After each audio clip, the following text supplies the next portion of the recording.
Water. We drink it, bathe with it, consume food from it, and sometimes just enjoy the opportunities it provides for us to relax.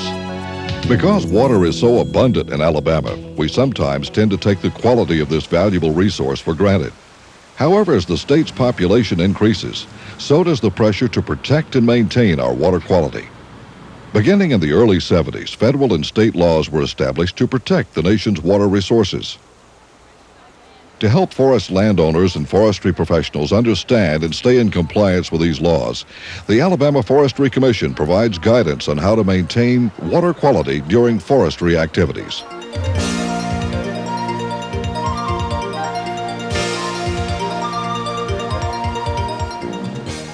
Alabama's best management practices for forestry, or BMPs, are not laws or regulations in Alabama.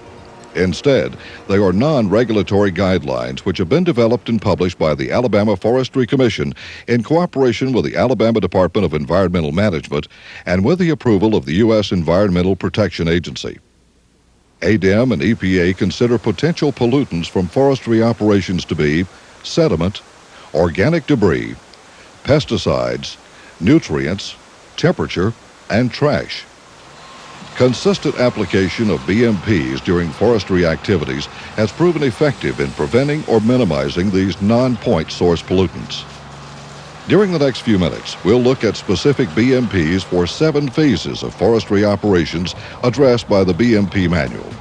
A Streamside Management Zone, or SMZ, is defined as a strip of land adjacent to water that is carefully managed to protect surface water within and downstream from a forestry operation. It is recommended that the width of an SMZ be at least 35 feet from the definable bank of a body of water or waterway.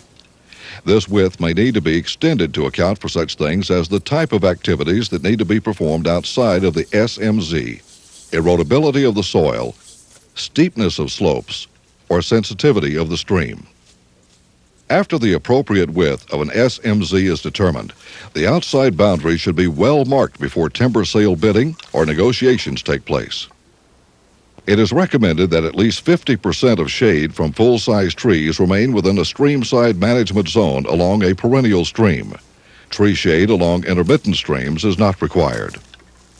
Trees that are located on banks, beds, or steep streamside slopes should not be removed if it will cause destabilization of the soil or degradation of the water. Trees that are harvested from an SMZ should be felled and removed directly away from the stream as much as possible. Guidelines are offered in the BMP manual to help protect the soils, forest floor, and vegetation from unnecessary damage. According to ADEM regulations, any tops or other logging debris dropped into a waterway must be removed. However, organic debris in a waterway prior to harvest should remain as natural aquatic habitat. Roads and log landings should not be located within an SMZ unless steep terrain or wetland conditions necessitate location inside the SMZ. Stream crossings also cause a break in the canopy and filtration strip provided by an SMZ and should be avoided if possible. Be sure to stabilize all wheel ruts, roads, and log landings if sediment or other pollutants could be washed into waterways. When stream crossings are unavoidable, concentrate traffic to a minimum number of crossings. Cross in the least disruptive manner and stabilize the approaches and any fill material in order to minimize the amount of sediment and other pollutants entering into the waterway. There are 4 types of crossings illustrated in the BMP manual. Fords can be used for truck crossings where a stream bed is firm, banks are low, and the stream is shallow. Rock may be brought in to stabilize the approaches and stream bottom. Log crossings are intended to replace the use of logging debris covered with dirt as temporary stream crossings. Medium to large logs with or without plank treadways are appropriate for crossing shallow stream channels. Culverts must be properly sized, installed, and stabilized in order to avoid culvert blowouts and road washouts. Bridges are capable of providing the best protection of water quality and the least disruption of stream integrity. After an operation has been completed or is going into a period of inactivity, all temporary crossings should be removed and the site stabilized. All permanent crossings must also be stabilized and maintained. Forest roads should be planned well before construction equipment arrives at a site. New roads should be constructed with grades of 8% or less. They should also be located to avoid waters of the state, steep slopes, and other trouble spots as much as practical. Old roads should be reopened only if they're properly located and stabilized. Alabama's BMP manual contains several illustrations of road drainage techniques. Crowned roads are appropriate for nearly flat road grades or topography to quickly drain water from the center of the road. Turnout ditches work well in combination with crowned roads or water bars to carry water away from a road bed. Outsloped roads in hilly or mountainous terrain are graded at a 2 to 4 degree pitch to the downhill side of the road to drain off water as quickly as possible. Water bars installed at 30 to 45 degree angles are best used to stabilize temporary logging roads and skid trails. Water bars must be well anchored into the hillside and have a turnout for water. Broad-based dips are an effective means of diverting water off a road without interfering with truck or skidder traffic. Ruts in fresh roads are a source of soil erosion and stream sedimentation. Gates may be necessary to restrict vehicular traffic during wet weather. Timber harvesting should also be thought out before operations begin to prevent unnecessary site damage or water quality impacts and to minimize eventual stabilization cost. Temporary logging roads should be kept to minimum numbers and lengths to minimize soil exposure. Avoid steep grades and trouble spots like gullies and springheads. Landings should also be kept as few and small as possible, consistent with reasonable skidding distances to minimize exposed soil. Both temporary logging roads and landings should be located on firm ground outside of streamside management zones and above the ordinary high water mark of streams. Careful felling is especially important close to waters of the state to protect water quality and minimize cleanup cost. Be sure to follow harvesting guidelines for streamside management zones. Skidding should be done to minimize adverse impacts on soil and water resources. Stream channels should not be used as skid trails, but should be crossed using BMPs for stream crossings. Skidder traffic on steep slopes and or soft soils should be concentrated on a few trails that can be stabilized upon completion of use.